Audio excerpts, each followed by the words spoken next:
The Last Jedi was a divisive film, to say the least. I think cutting it a little bit there, depending on what you thought or liked or loved about it.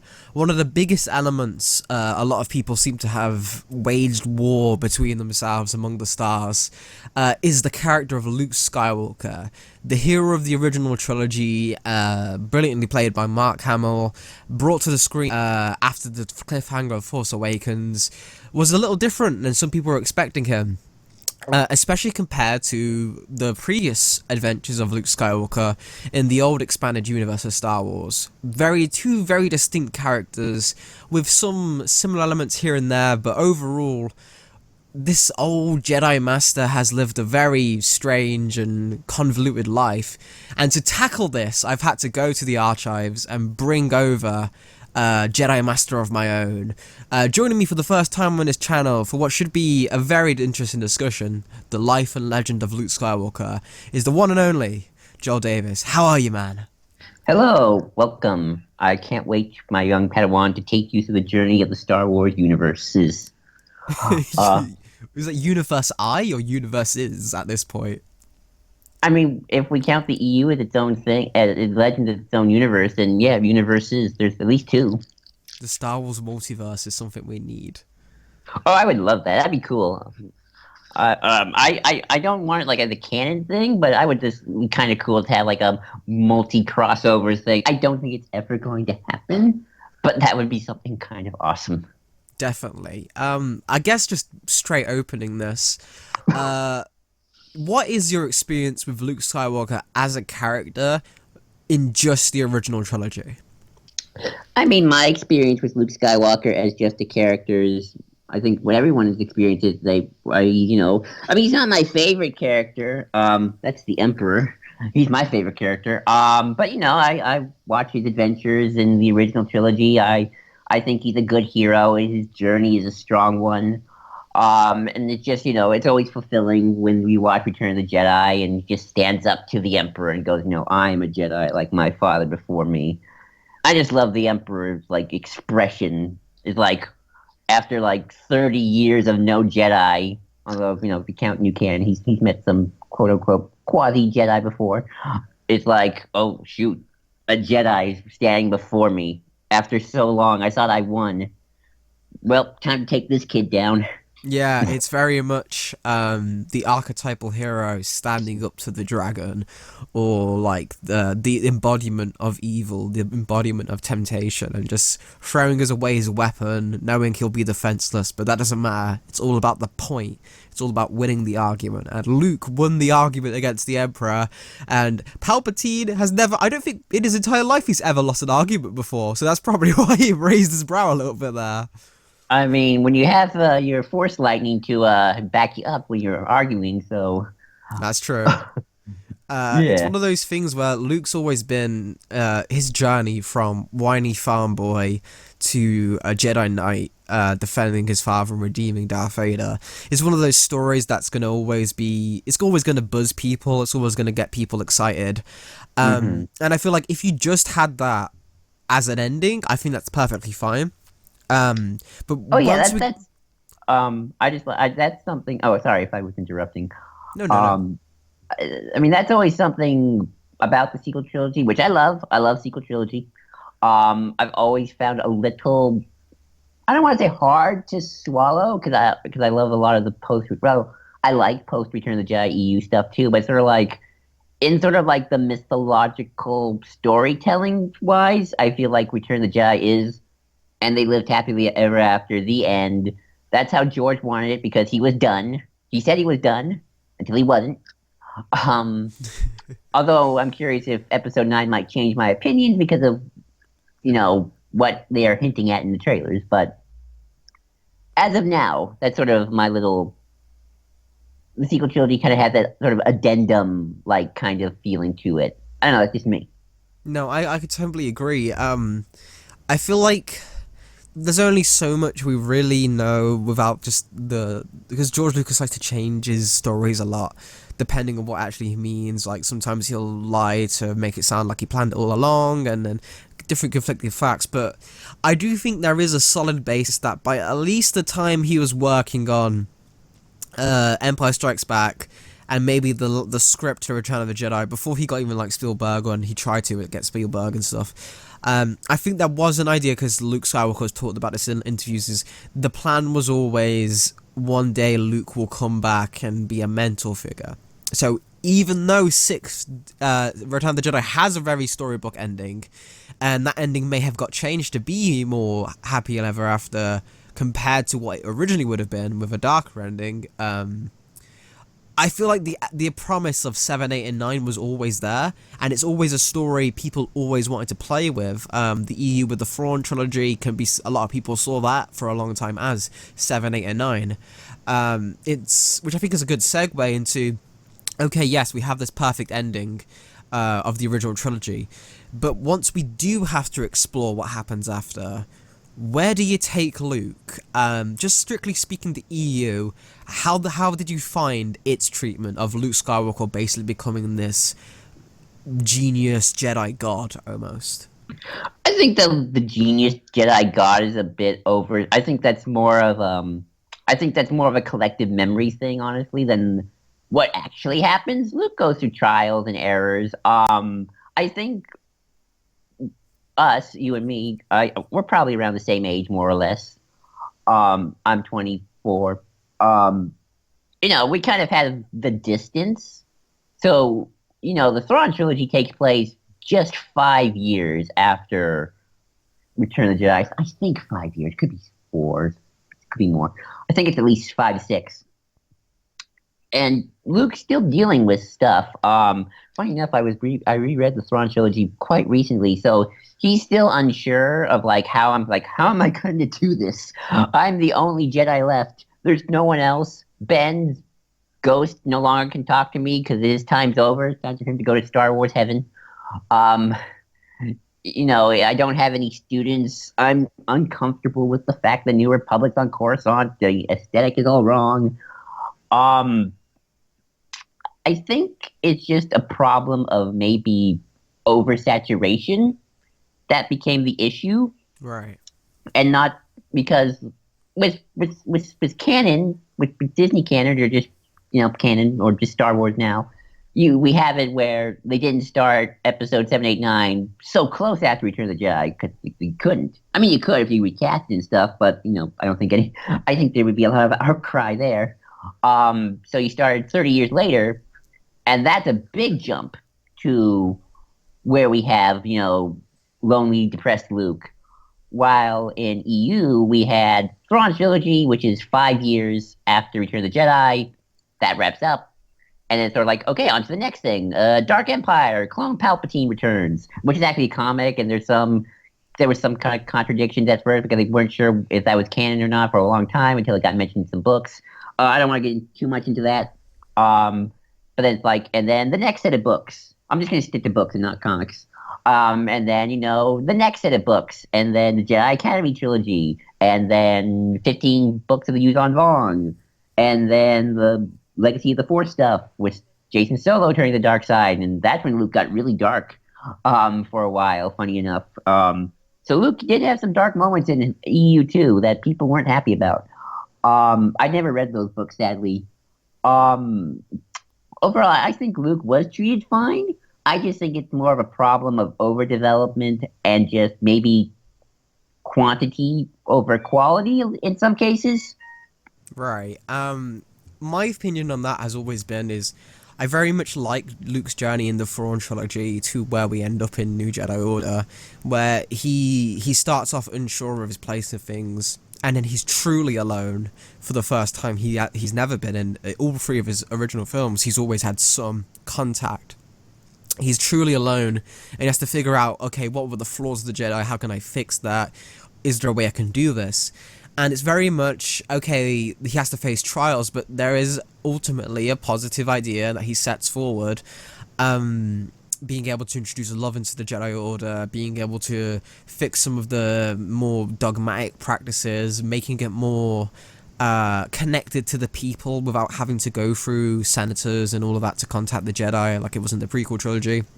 And a lot of that stuff is built upon, but it's also a lot more, it's messy because a lot of that was happening while people were just finding out about what the Jedi was supposed to be when the prequel trilogy started getting headway.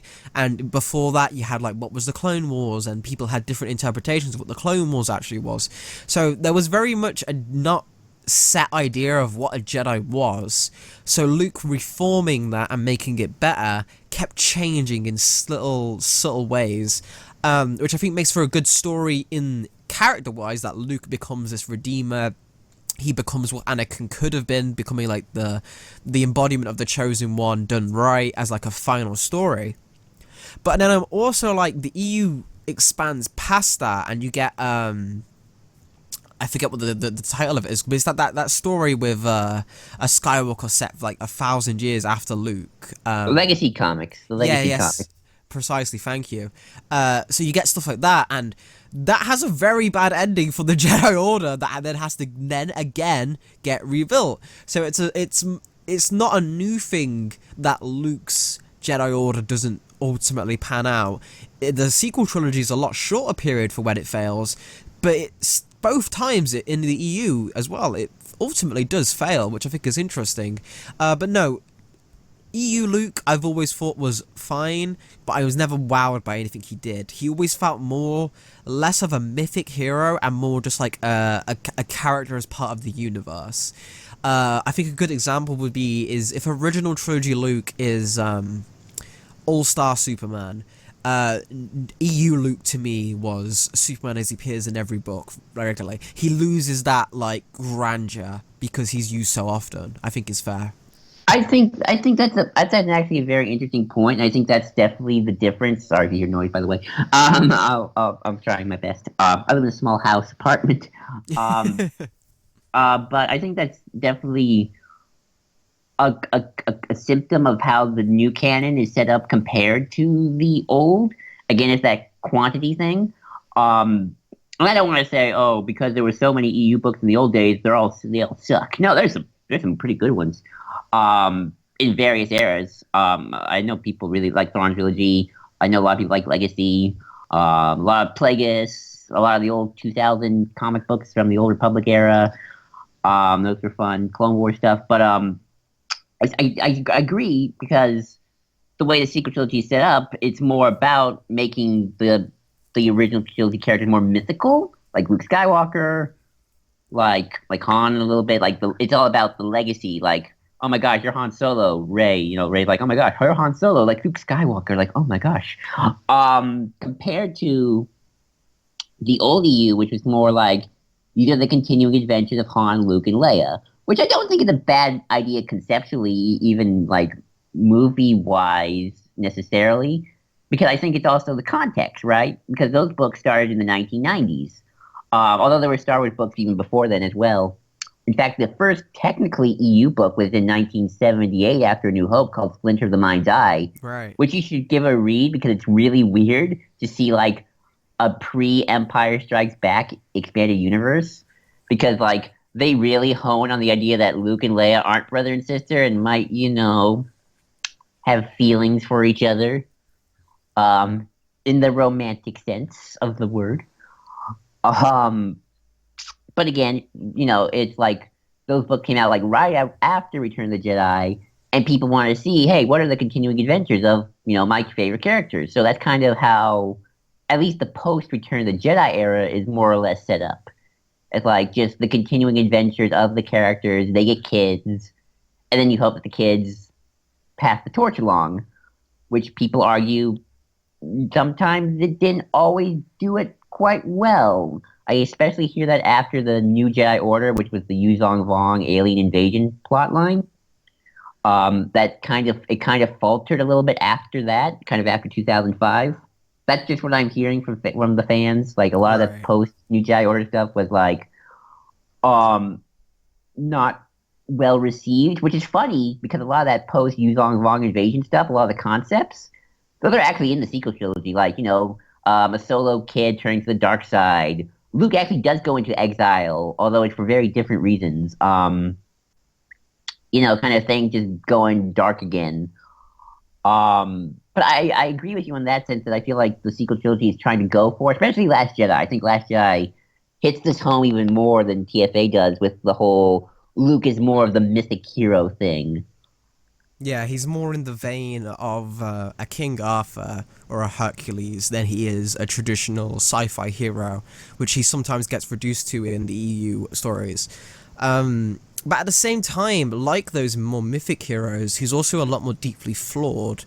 That's a trend that's in a lot of original Greek myths, or just like myths in general, is these heroes wouldn't necessarily be perfect people, but their deeds would be larger than life.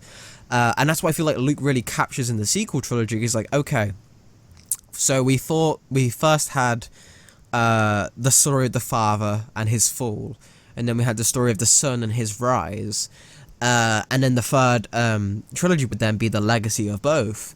And what is the legacy of Luke? What is the legacy of Darth Vader?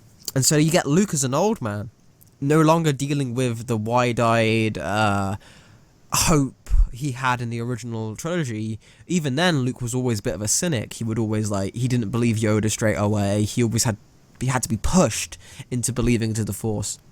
So when he's alone and left to his own devices, I can definitely believe that when things start going really, really wrong, he would lose faith in stuff, because he's always been kind of that eager to jump the gun and assume the worst of things. Apart from with familial relations with Darth Vader and then even Ben Solo, there's a lot of context we're missing there, which I feel like could be explored, which the EU had a good example with. And maybe to talk about a flaw in the sequel trilogy and maybe advantages of the EU, is although that quantity did dilute a lot of the message, there is a lot of demand for sequel trilogy quantity in terms of EU stuff, just because we want to know more. Oh, definitely. I think that's definitely something we haven't seen Luke's career in canon. If you consider his career, the Jedi, from Return of the Jedi all the way up to Last Jedi, we only see the tail beginning and the tail end. Yeah. If we don't see any of that middle stuff, and I would love, maybe a book trilogy of Luke's Academy written by Claudia Gray, or a TV series on Disney Plus. That'd be nice. Although I don't know about how the working relationship with Mark Hamill is going to be. But I also think another misconception of people who watch The Last Jedi is we have two Lukes in that movie. And I always remember, because a good friend of mine, Red Leader Antilles, if he's watching this, hi, leave comments. You bring your Star Wars knowledge to us, my friend. He brought up a good point that I think Mark said this in an interview, that Luke's first line in The Last Jedi is, "Who are you?" And you're probably thinking to yourself, well, no, he didn't. He said something else beforehand. And the idea is, in Last Jedi, Mark's playing two characters. He's playing grumpy, grow off my lawn, you no good kid. And then when he goes, "Who are you?" That's the Luke Skywalker we all know and love. That's the one who's like, who is this girl? Who is this Rey nobody from Jakku? And I think sometimes people get so wrapped up in the first two acts, that they kind of miss the part where you do see the Luke come back, like when he's touching the Force and he's connecting with Leia again. And of course, it's the entire third act, which is like, wow, Luke the legend come borneth. And I do think that Superman Luke that people sometimes used as an accusation of the EU is still there. I just think, again, it's like the quantity over the quantity the lack of quantity kind of dilutes the message in the other way, where it's like all we see is Luke, the grumpy man, until the last third of the movie. Yeah, which I think is a good example, because if you just imagine what Yoda was doing, is Yoda's very much playing a different character. There's two Yodas in Empire. You could even stretch it and say there's two Obi-Wans in A New Hope. They are putting on an act, but Luke's act is a lot different than the others. He's not trying to, because Yoda's trying to test someone by seeing how they would react to just an innocent creature, and seeing what Luke's patience is. Well, Luke's trying to test Rey by just seeing how long she'll stick around if he keeps trying to push her away. And then when he says, "Who are you?" that's when the real thing's coming through. It's a lot more subtle than Yoda's change, but even then, Yoda's change was very much, he didn't ever reveal himself as well, hey, it's me. He just stopped putting on the wacky voice and just started talking how Yoda speaks, even though Yoda still speaks in a wacky voice. Yeah. So we get this character that I thought, some people's movies aside, I think why I like this version of Luke a lot more is because he feels the most Jedi out of every other Jedi in history, in a way that isn't just he has the most force power, he can take down a massive battleship, he can pull the Death Star out of the sky if he wanted to, kind of power. We don't know how powerful he actually is, but I mean, I wouldn't put it past him, because if you look at the logistics of how much he has to focus to put a force projection on a different planet on this galaxy lights years away, holy crap, like you deep dive into it and you can think, oh, okay, maybe he is like on that Palpatine level. That'd be cool. Yeah, but then even then you get to this idea of, okay, he stops an army using non-violence. That is pure and a Jedi mind trick, basically. That would make Obi-Wan so proud, that would make Yoda so proud, that is the most Jedi move ever, and then that inspires a new generation and Rey, and it doesn't leave the example of Obi-Wan leaving Darth Vader to burn, and that's the example Luke has to follow, is like, the Jedi have failed, the Jedi are wrong, Luke has to reform them, is now Luke leaves Rey with the example as, yes, the Jedi have made mistakes, but those mistakes don't have to define them, use this as your example going forward. And then that's whatever happens in 9, I would hope, would continue that trend of Rey no longer having to redefine what a Jedi is, because Luke already does it at the end, and she just has to keep that going. She has to just keep that legend. Yeah. I think, do you think that might be another reason why people got so, people get bent out of shape for that movie for a lot of weird reasons. Some more legitimate than others, I'll admit, but I think that's one of the reasons people had such a visceral reaction, was because throughout the movie, Luke's wrong. Luke, yeah. Kylo, they're all, Kylo's a bit more extreme, definitely, but, they're kind of, like, the message of Last Jedi is not let the past die. And that's kind of the message Luke and Kylo are kind of saying at the same time, more or less. Kylo a lot more violently. But they're wrong. They are in the wrong. Rey's in the right throughout that movie. She's the one who says, no, we need the Jedi Order back. Sure, there were mistakes were made, but what organization doesn't make mistakes? But with the Jedi as an ideal, as a philosophy, as something to aspire to, that's something that we should keep alive and burning quite well. And I wonder if that's another reason why people didn't like it, because they want Luke to be right. They want Luke to be in the right.